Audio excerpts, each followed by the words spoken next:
Here we go. And we're recording. Welcome to the Love in Action Show with me, Alpa Soni, here today in a very sunny LA. I've been traveling, as you all know, to Anaheim and Nashville. And upon my travels, a very, very dear friend of mine, Sarita Patel, saw fit to introduce me to a sister from another mister. I have been following Shehnaz's journey very subliminally because of the surname. And it gives me great pleasure today to have somebody from my community that I can call a sister, literally with the same surname. And it gives me great pleasure to introduce this beautiful soul who I've been speaking to very briefly. But Shehnaz, welcome to my show. It's so nice to have you here. Thank you, Alpa, for giving me this opportunity to converge with you with the same last name and same community and same culture, and we speak same languages. Of course. And we've been speaking on the phone over the last few days, and whilst we've kind of touched on a few subjects, I was very keen for us to go with the flow. As my viewers know, that I don't really plan anything. I love to channel from the divine and see where these conversations lead us. But I do know and I do trust that the divine is working in everything that we do. And there's a reason why we've connected. So first of all, to all my viewers, thank you for being here and watching my show. If you can like, subscribe and share, because I seem to be getting some momentum on my channel. And also just some house notes. I have finally set up my Rumble account, so the link will be below.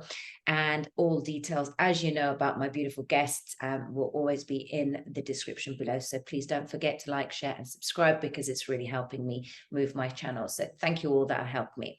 So back to my beautiful guest, Shehnaz. Yeah, we share the same surname, Soni. I obviously, my background is from India, and Soni means goldsmith. Exactly. That's exactly the same for you. Exactly the same thing. And for me, my last name has a story, by the way. I actually kind of designed my last name in a way because my mom is from the Soni family, and they basically go by Soni Wala, where it's because we speak Gujarati, that's our mother tongue. And Wala is an association, right? And when I got to Gujarati માં હું વાત કરું તો हाँ मैं बात કરી શકું છું અગર તમે કરવો હોય તો ચાલો તો આપણે ગુજરાતીમાં શો કરે અત્યારે.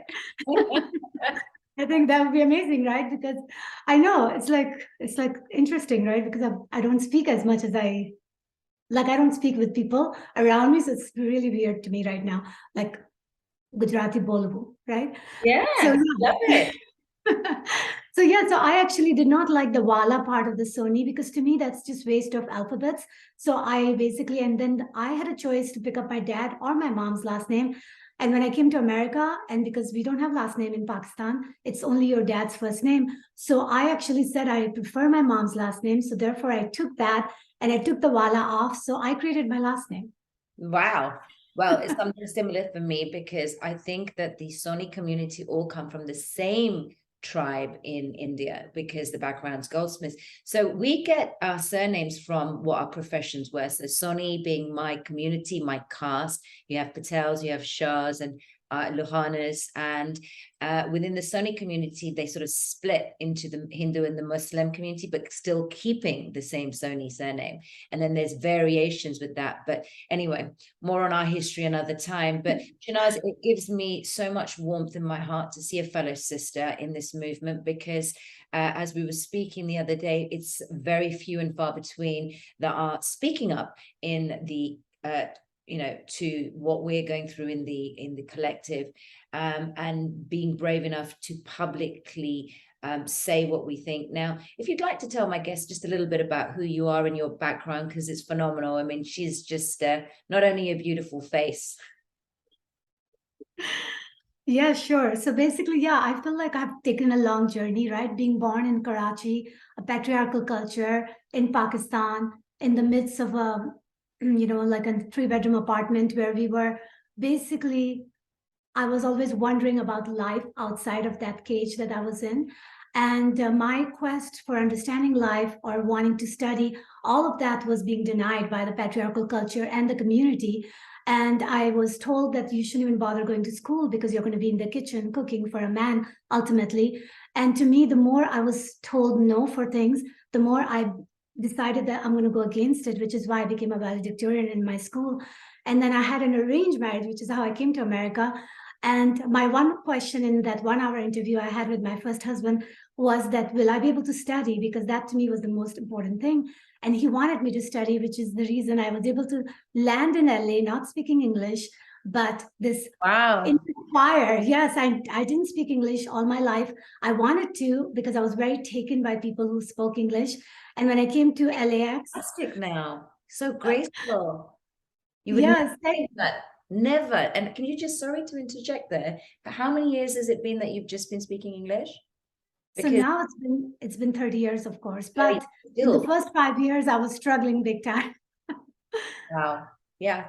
Sorry, carry on. So self-taught, right? So, but it was interesting because when I came to America, it was so many problems because one, I'm with a man that I don't know. Secondly, I don't know the language. I don't know the culture. I want to go to school, but the school is hard. So I was studying electrical engineering at the same time while I was taking classes in English so I can make sense of things. So there were so many variables at play, but my desire was so strong that I was able to conquer all these different phases. So coming forward in life where I took a journey as an aerospace engineer to only work on programs that were innovative, which is why I worked on International Space Station, Space Launch System, mid-course defense missiles. Like missile and rocket has been pretty much my story.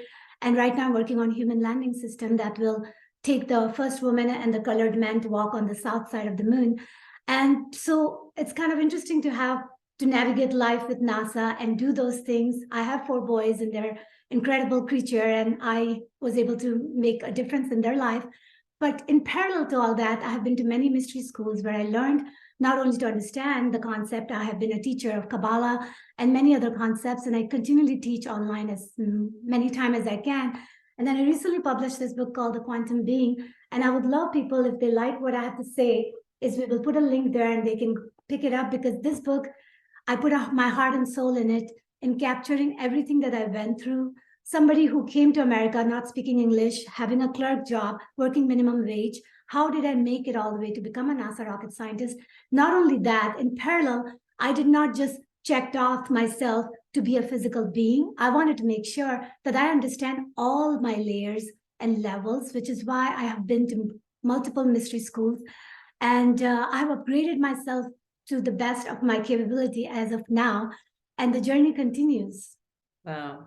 Wow, you've packed in a lot of things there. You've got the esoteric stuff with the mystery schools, and then you've got the science side of what you do. And in this movement now where we're learning and growing so much about being lied to in every facet of our lives, let's start with the science side with you. One of my questions was that you've worked for NASA now in this movement. Before I actually start off with that question, where you are in the Indian Asian community and your kind of knowledge about being awake, as they call it, or this truther journey, or questioning the mainstream rhetoric, where do you actually sit with all of that, you know, with your views, with what's going on geopolitically, obviously spiritually? Let's start off with that. Where do you sit with what's going on at the moment today? Well, I pretty much sit so that's the thing, right? Where I sit, I have a hard time relating with my Asian community because majority of my family all over America don't really speak the same language as I do, because they follow a very like a narrative that majority of the people seems to follow. Now, the majority is an interesting thing, right? Because it appears to be that just like in the March 2020, when the whole thing happened with COVID, and within a month, every single person followed that narrative to the point where we couldn't go outside. We couldn't go to anywhere without wearing a mask on. That is the reason I'm saying that majority follows the narrative, which kind of a little bit makes it challenging for someone like you and me who want to follow what we think is right. Yeah. And then we have to find each other, like you and I found through Sarita. So then we say, oh, hi, I'm so glad to meet you, because then you create that new family that speaks the language that you speak. And that's how I see myself, is that my family is the one that's aligned with me in my understanding of where we are in the cosmos and where we want to go. Right. Yeah. And it's difficult because you see, there's so many variables to this. And when I sort of discovered so many different kind of narratives being false, I felt quite broken, what with it being about the children first. Yeah. So this is what led me to do what I do, and to be a part of this community that calls itself the Truther community. I prefer to call it the truth seeking community, because even within this community, everyone has their kind of different trains of thought, and it goes into my truth is better than your truth. I really don't like that. Alpa Soni show, The Love in Action, here invites people, and I respect everybody's views. I may not necessarily agree with them, but in this community, we're all kind of trying to find our own way, shining our own light, finding our own way, and finding our own inner truth. And that for me is very imperative and important in this journey, because like, know your truth, shine your light, and find your own way. So we have these conversations. Okay. And there's a lot of debate about, again, the scientific side of NASA and the moon and everything that we've been taught to about that. My partner talks a lot about the moon and makes documentaries about it. And, you know, there's so many conflicting things out there. So with you being in your train of thought, like, by the way, we have to be careful about how we say stuff with regards to because they will censor me and give me a strike straight away. So just be careful. We've got to use code word. With regards to you in the Asian community now, still, do you still get, shall I say, mocked for your views? Well, the thing is that where I live in Huntsville, Alabama, actually, I don't have any Asian connection, actually. So I have been pretty much living my life very differently from everybody else. I have family, my mom and sister, they live in different continents. They love me no matter what I do. Right. And that to me is more than enough, right? And so my community, to me, I call it more as like, I actually feel proud to be an American, because it took me a lot of effort just to even become a citizen, so I can get a job without having to worry about, you know, your immigration status. So to me, taking all that journey, I kind of take the pride in having to become the proud American citizen. I know a lot of people who are born with it, they don't realize that how hard it is to feel that you have somewhat freedom in this country than in your own country, sometimes just because you're a woman, just because you are, you know, you are born in a certain cult or certain religion. Right. So to me, like, yeah, my community is being built all over the world. And like, you're part of my community. It's like, that is how I see it. And, you know, it's interesting that you said about even in the truther community, there are people. So the whole thing about the truth and the reality and what is truly good for you keeps changing as we keep understanding ourselves and we understand other people. And like you said, like, everybody's creating their own playground based on their imagination, based on their track record, based on whatever their story is. And of course, you know, you can play with them, but you have to make sure that you don't abandon your agenda just because you want to play with them. And yeah, that is very, very important part, even within the truther community or within your new tribe you're making, is that we need to make sure that if you're a green light and I'm a pink light, I don't need to abandon that I'm a pink light just because I want to be more like you, and vice versa, because then you're not shining your light the right way.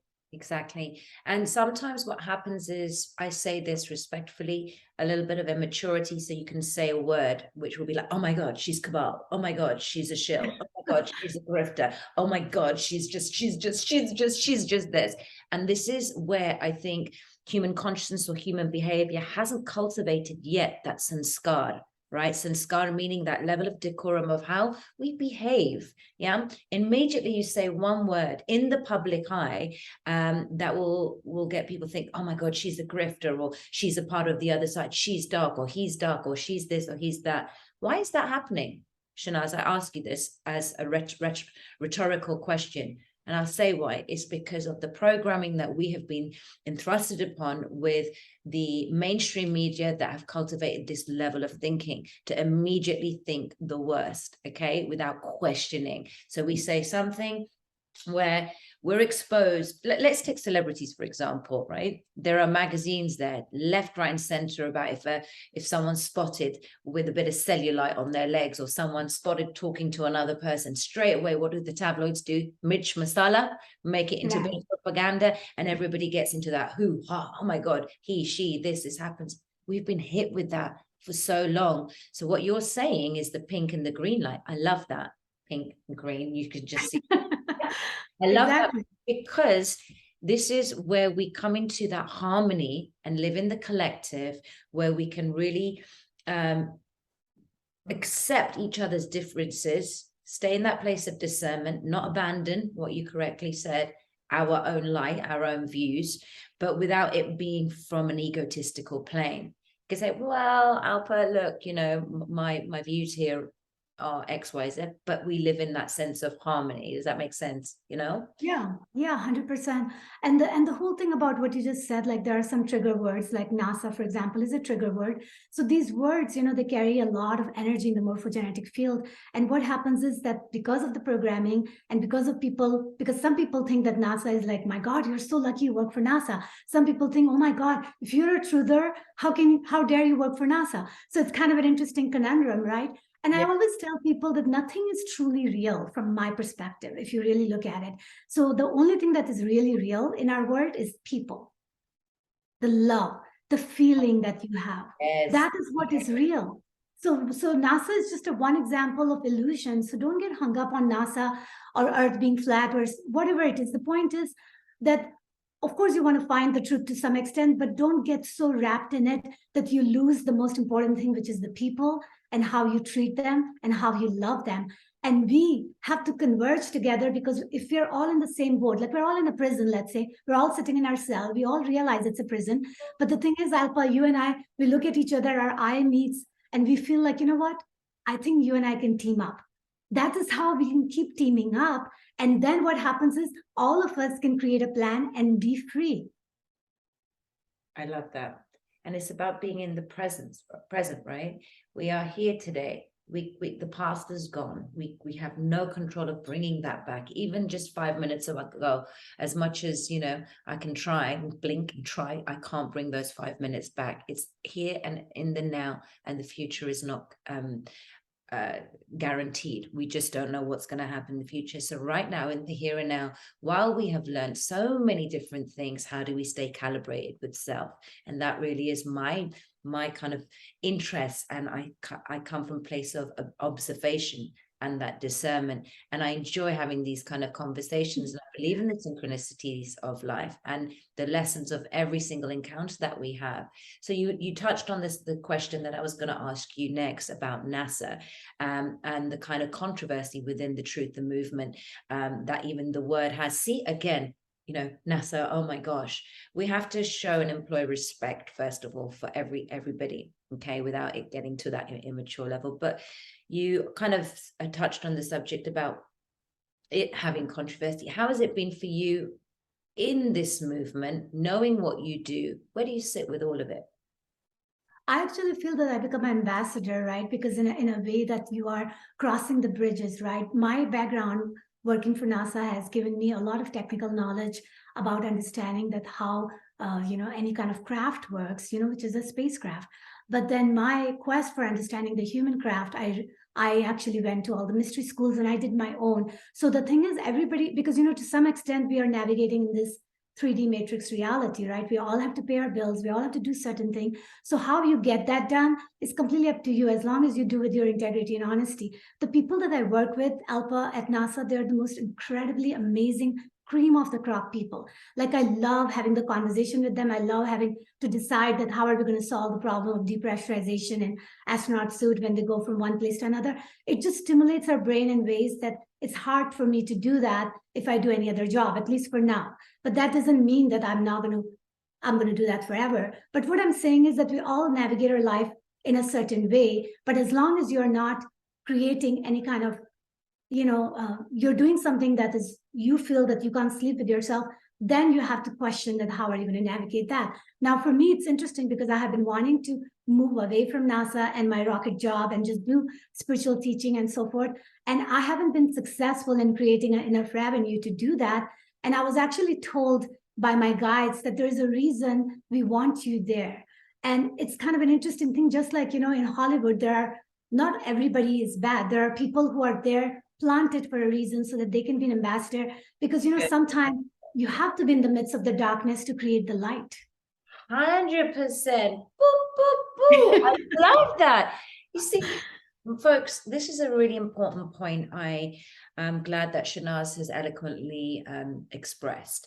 we get put in darkness because we need to shine our light, or that situation, that scenario, that circumstance, that place, that environment needs light. This is not said from a God complex place, but sometimes we have to be in the midst of chaos. Now, as we know, NASA has presented a lot of controversy within the truth and movement, i.e., is the moon real? The flat earth narratives, NASA, the whole thing is just engineered psyops to create this fake sense of science. Yeah. And you know all of that, and you're privy to all of that, Shehnaz.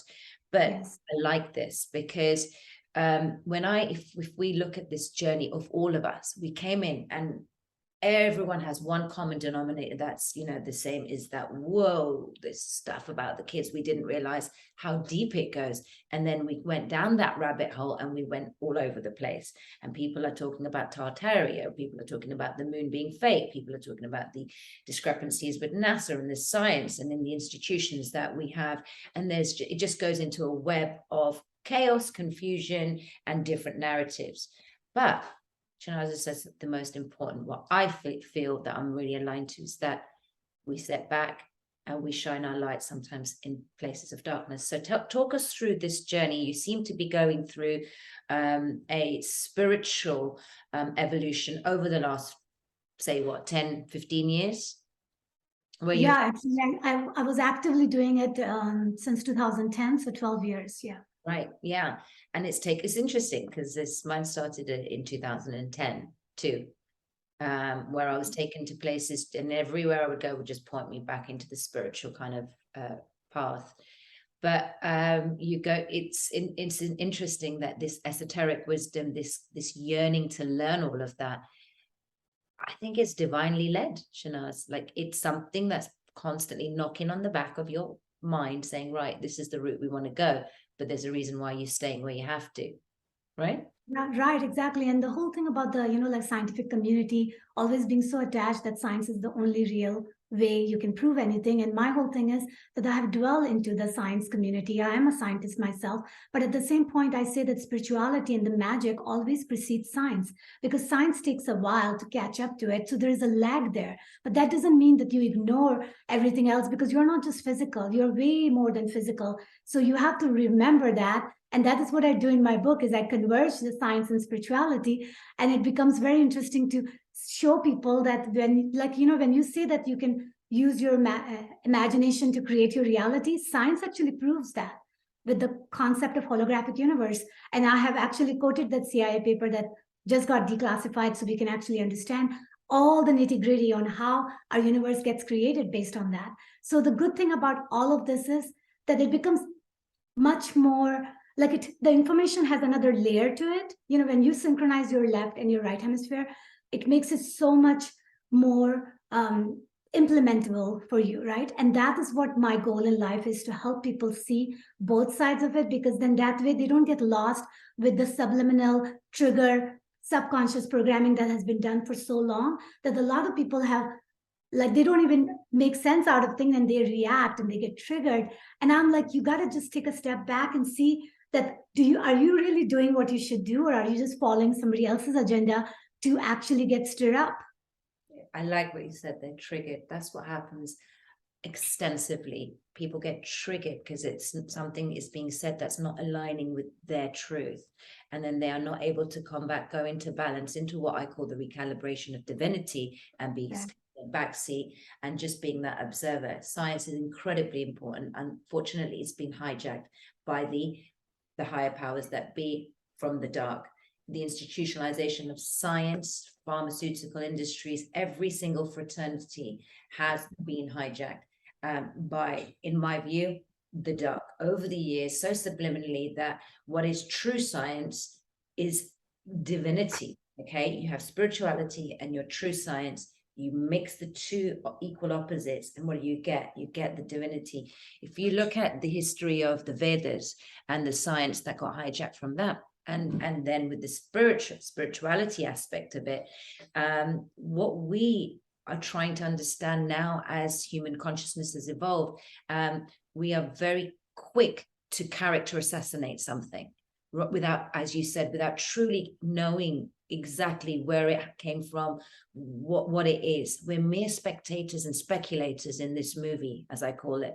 Yeah, trying to discern and navigate and find the truth. But the key is to stay balanced, right? To stay balanced. And like, we can't be this new age spirituality, right? You mentioned the word Kabbalah. Now everyone's going, oh my God, Kabbalah, you know, you're going to hear that she, oh, this is what happens, right? There's so much new age spirituality that's coming out there. What is right? What is wrong? In the science, what is right?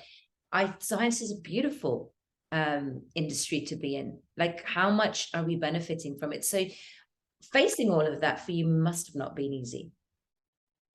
Yeah, it wasn't easy. Life has not been easy for me in so many ways, but I think because it wasn't easy, that's why I was wanting to solve the problem, because I am an engineer. I like to solve problem. I wanted to understand the root cause for my, feeling not as good as I like to. So in the quest, because I was so thirsty to understand that, it kind of took me to places that it wouldn't have taken me. If I would have been perfectly having a perfect life with one husband and one dog and one child and all that good stuff, I probably would have never explored my self to the point where I am where I am today. So like, my life is not normal in any which way. And from some people's perspective, like from our, old, like our, like our family people, or, they just look at a woman and they say, oh my God, if you're at this age, you should have this type of, certain life. And I don't follow any of that paradigm. And I'm actually happy that I don't, because to me, I don't really care about that. My whole thing is that I want to be able to sleep every night with myself. And I don't care if I die in my sleep.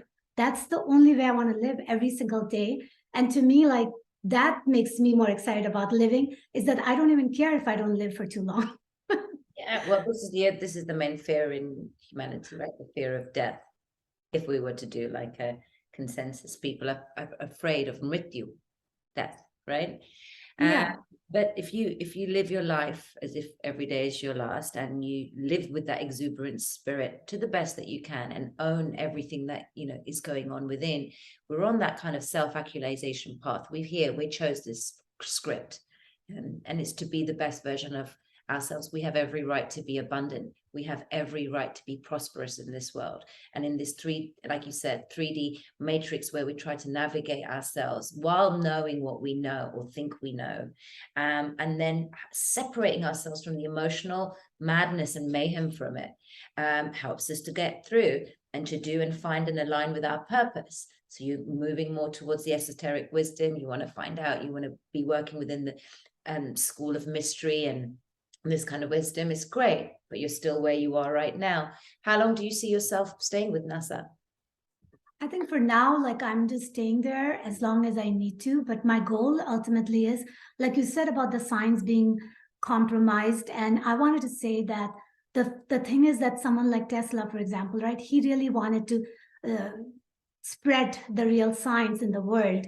And of course, he was not given the opportunity while he was alive.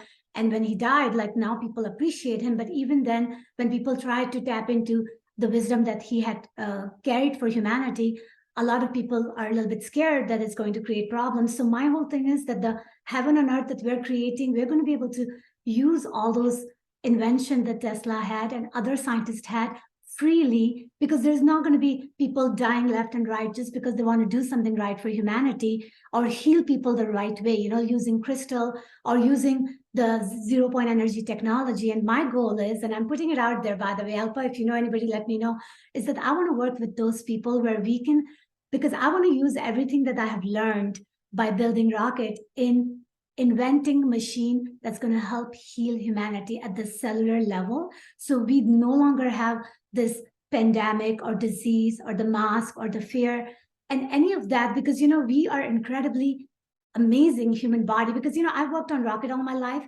but there's not a single rocket that has all these. I mean, look at just the way our inner eardrum works, how we use the vibration to create sound, and that sound becomes so comprehensible that we can communicate the way we are communicating. I mean, everything that goes on in just you speaking to me and me speaking to you does not even work in any kind of rocket. We have crystals within us.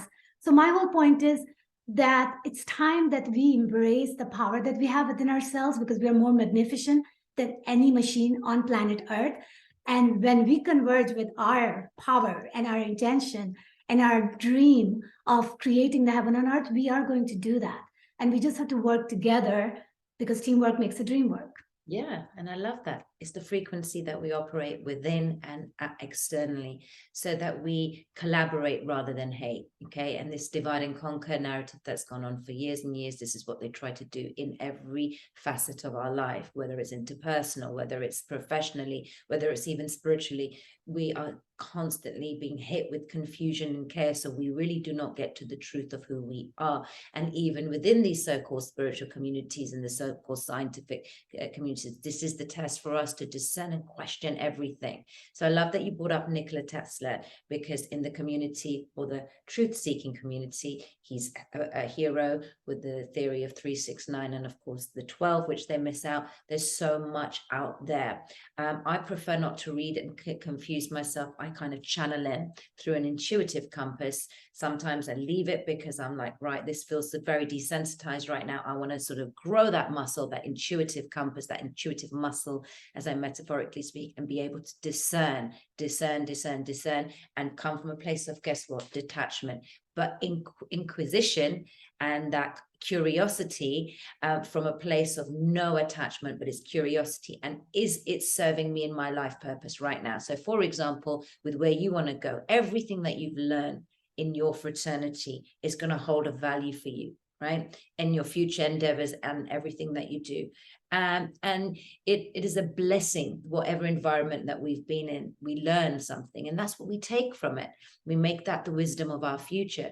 So for example, now you want to move into the esoteric wisdom.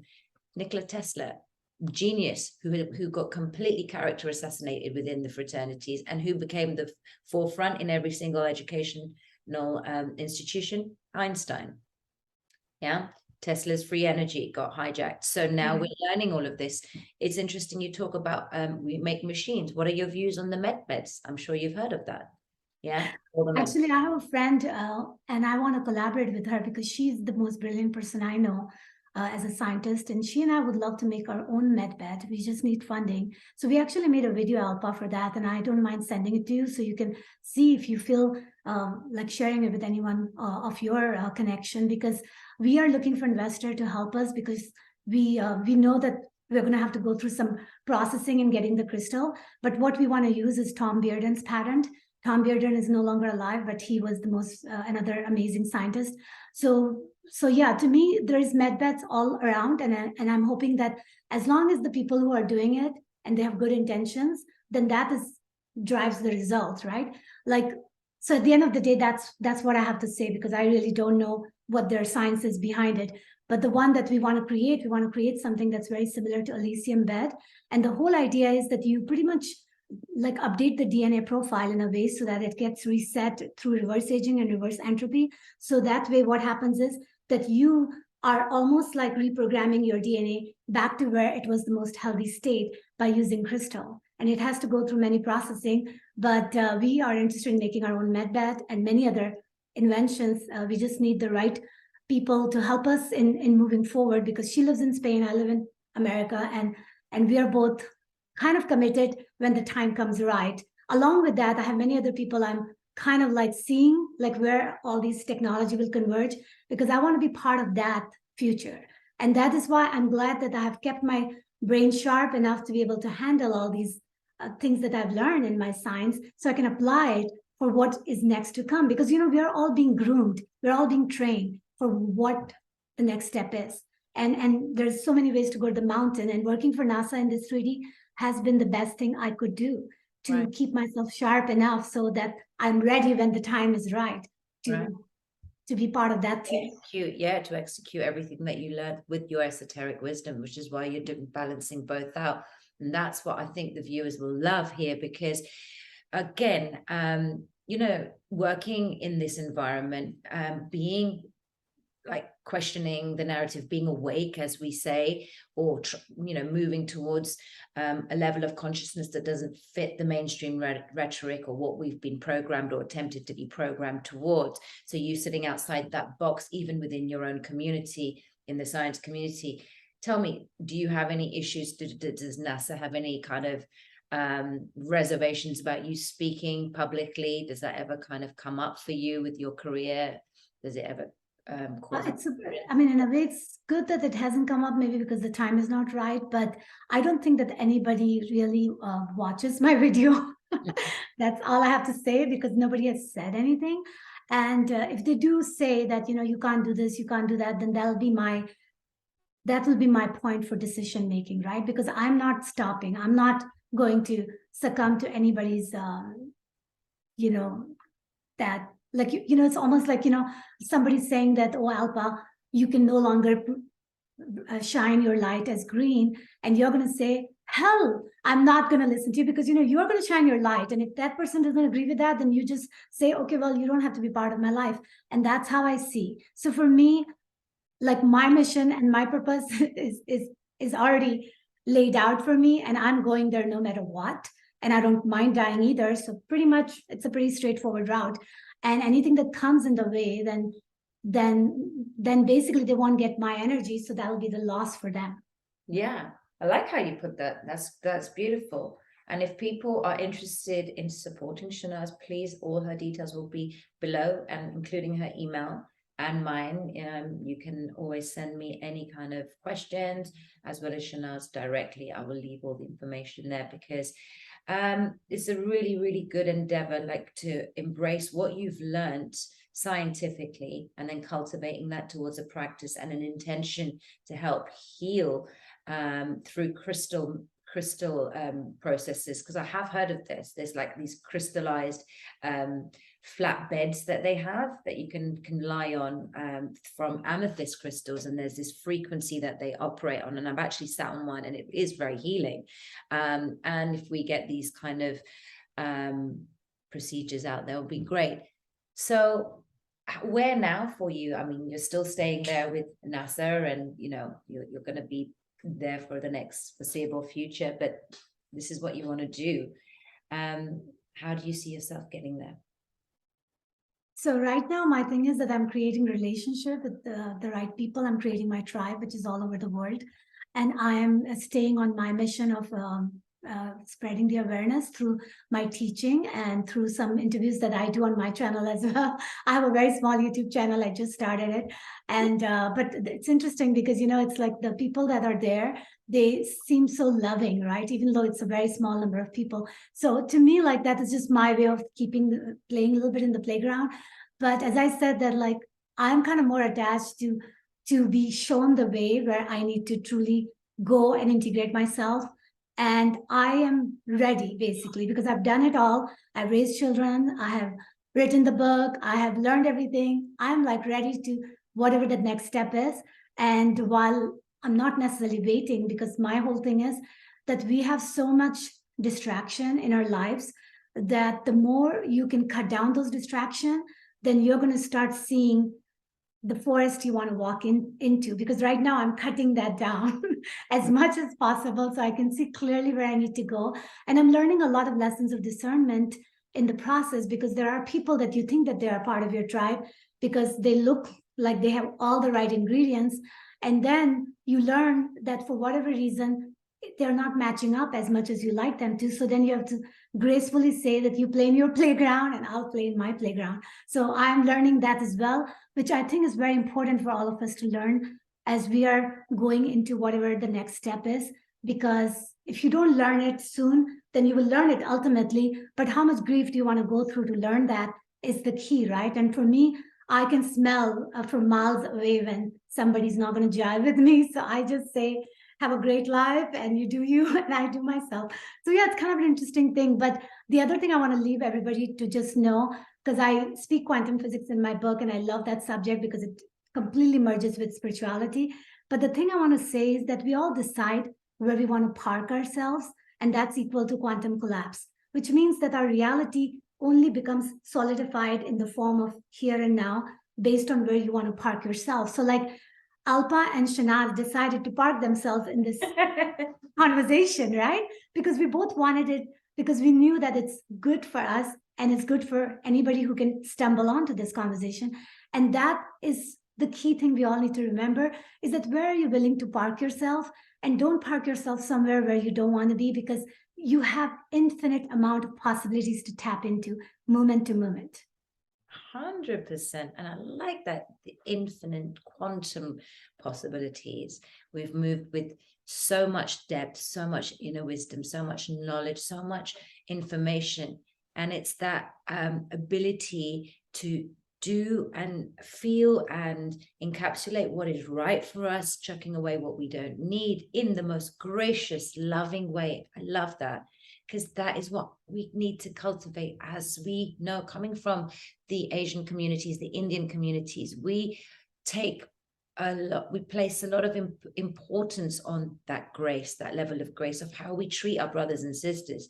That's so important for me, not from a place of false flattery or that kind of vanity. It's more from a place of, okay, we can live in a harmonious world and have opinions, trains of thought that differ, but we're in that balance and in that harmony where we're not character assassinating each other, but coming from that place of sabhyata, decorum, satbuddhi meaning thinking in a truthful way, but to the best of our ability, and sanskars, our way of being, our ways of communicating with each other with that loving grace, that beauty that makes, you know, that frequency feel good. And you know that actually, hey, I'm speaking to Shehnaz right now. Don't quite understand what she's talking on the rocket science stuff. It's not rocket science. They don't say that for a reason. But I'm willing to, one, learn or find out more, or if it's something that doesn't park with me, I'll gracefully listen and just be impartial to the knowledge that's being imparted. That makes sense. So it's so important where we come together like this in these times, and you're sharing with us what you want to do, which is the solution outside all of this. Okay, so you're going to be using your knowledge, your gyan, your wisdom that you've learned from the academic side of things, the academic fraternities, which are great. We can't just renounce science. You know, this is what I'm saying. Science is beautiful. Medicine is beautiful, like new age medicine, but not to the way that the corrupted side of it has become. We know that now. But, you know, literally, if you're in a car accident, for example, God forbid, and something's happened to your leg, you can't eat a cucumber in that moment and health your way. You need immediate medicine, right, to help you, to alleviate the pain. I can't eat my hummus and carrots and my celery and all my great spinach juice in that moment to hope that my body's going to heal straight away. We need that instant medicine to help us with the pain. And of course, we eat healthy, we think healthy, and all of that. It's a collective effort. We can't live in this bipolar state where we just do good that. We need to synthesize the two opposites, neutralize them, and see how we have that charge. Does that make sense? Exactly. It's all about integration, right? Because it's like the dark part of you, the skeleton in your closet, all the stuff that you may have shoved under the closet so that everything looks pretty from outside needs to be actually processed. And when the more you processing you do, the more you become one with everything. You have nothing to lose and nothing to gain. And then you are in that neutrality with 0 point energy where you are one with everything, in the bliss, in the flow, having the most amazing time in your life while you're here. Yeah. Yeah, and it's these conversations that, imagine how else would we have met? And I've had you on my radar for a while, like, you know, just for the surname alone, I'm like, whatever she's about, Soni to Soni, you know, sister from another sister. And I think it's really, really nice. And I really will invite you more to some of the shows that I will be having with people from India. I think I'm ready now to speaking to them. It's quite sensitive, as you know. With India, even in Pakistan, where they sit on the whole global narrative of what we've gone through over this pandemonium over these 2 years, and still their train of thought back in our countries, you know, it hasn't evolved like it has here in the West as openly back home, and even within the communities from the UK. They don't openly talk about what's going on because of one thing, which is fear of what will people think. Oh my God. Log kya kenge, badai nahi sudharte, badai su kaise, you know, log kya kenge. Log kya kahenge, right? Yeah. And yeah, and I can actually help you with that, because not only that I have been one of those activists in my local town where I have gone for all the no mask speeches. Like, I was able to get the mask off from my son's school because I was not happy that they had to wear masks. And I actually was able to explain them scientifically that how mask is truly not helping you. Same goes with the whole vaccine. And the interesting thing is, okay, so never mind. But the point is that, yeah, like all of those things, everybody's learning, right? As they're like, now they're learning and they're coming to terms with it. But my God, it took 2 years to come to terms with that. Yeah, I'm so sorry. You would just have to just call it the max or the Understood, 100%. I call it the Jabberwocky, and masqueraders.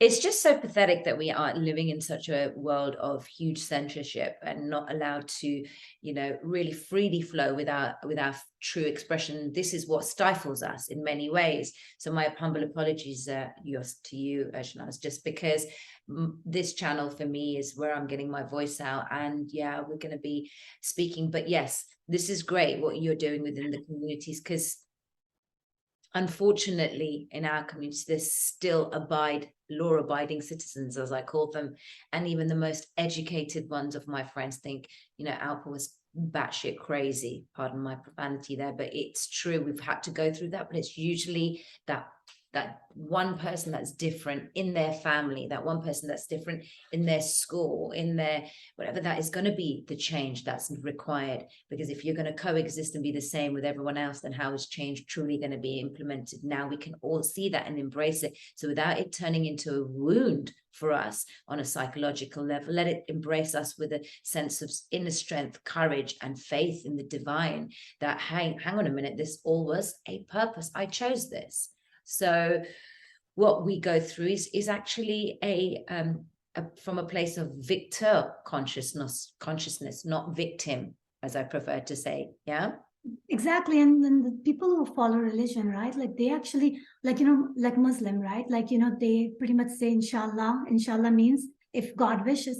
So I always say that when you already know that you don't, there is a higher power than yourself, right, making decision for you, then why would you get so fearful about something that is so worldly and so physical, right? Like, because when you already know that there's more to life than meets the eyes, then why would you get like do whatever it takes to please someone who may not look at the bigger picture? So I always make them go back to the belief that they carry, because and then it makes them realize that, oh yeah, I'm like, you believe in all this, but you're not implementing it when the time comes. So what's going on? right. And it's interesting, the choice of words. Well, it's the standard response from the other side, where they're like, well, if that's what you believe in, that's what you believe in. And I'm like, it's not a religion. I'm not dogmatic about it being a belief system. I'm presenting facts to you. This is the difference. This is where I get, like, I'm presenting facts. So it's not a religion where I'm saying why. I'm questioning a narrative that we got told that, first of all, it came from above, then it went to here. Then why are we not questioning the geopolitical side of why money was sent to, China? Why was this kind of made in lab? Why are we not questioning that? Why are you just believing a news reporter who's given you and dictated to you, where we've seen endless amounts of times that this is staged stuff? I'm just asking you on that stance, and it just leaves people frazzled.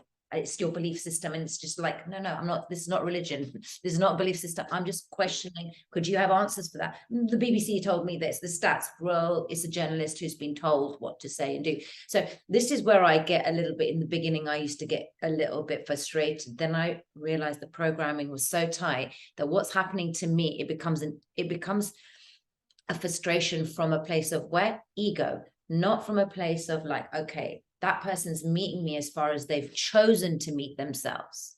Exactly. And that is the thing, right? Because beliefs is definitely created by you create a belief. Somebody can persuade you to believe something, but at the end of the day, you have to own up to your belief, whatever that is. Everybody has to own up to their belief. Now, of course, when you want to show them a different door, the problem is, because they want to stay in the belief that they have always had, they don't want to compromise that belief. So therefore, they are going to, it's easier to compromise your integrity than their belief.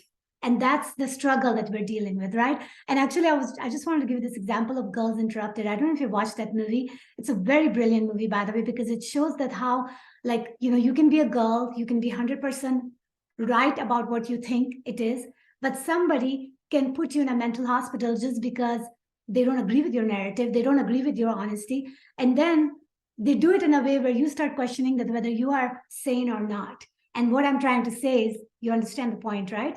That that's the world we live in. So you have to make sure that you don't spend time with people that's going to question to the point where you start questioning yourself. Yeah, that's the main thing. And we can live in harmony with each other, with our differences, stay congruent, strong, stable, grounded, emotionally connected to the divine, yourself, spiritually, all of those weird, like, wonderful things, and be centered in that balanced state of harmony, and coexist, because opinions are always going to be there, views are going to be there, your truth, my truth, you know. It's that living in that exuberant spirit, in the present, in the here, in the now, while we just still have that curiosity, that desire, you know. So on a party note, it's been absolutely wonderful having this conversation. Definitely would invite you again on the Spiritual Badass Love in Action show, where we have these healthy conversations. And I want to be doing a roundtable with women from our communities as well. So that is something I've been wanting to do for a long time. But what are you going to leave my audience with today on a parting note, beautiful lady, beautiful Soni? Well, thank you, Alpa, beautiful Alpa as well. I'm so grateful that for this opportunity and for this conversation. And if anybody wants to get to access anything, my first name and last name.com is my website, and it has all my classes in it and all the stuff that I do. And I'm excited about creating the convergence where we create what we have been longing for, is that more love and more unity. 100% unity consciousness. That's what it's about. Love in action, love always, in all ways. So with that said, everyone, thank you so much for watching. It's been amazing speaking to you, Shehnaz, just for the fact that it's someone who is so graceful, gracious, and incredibly intelligent in many, many ways, and imparting your wisdom with us today. I'm really, really grateful. All details, like I said, will be in the description. And also, please like, share this video, and know that my autism product is going to be around a lot more on ARII brands, www.ariibrands.com, brand not with an S, sorry. And we're moving away from the good line and just singly going to be introducing some new lines to the product range. So watch this space very soon. But yeah, we'll leave you with a lot of love. Thank you for joining. Thank you, Shehnaz. Thank you. I will be having a lot more shows lined up, so watch this space.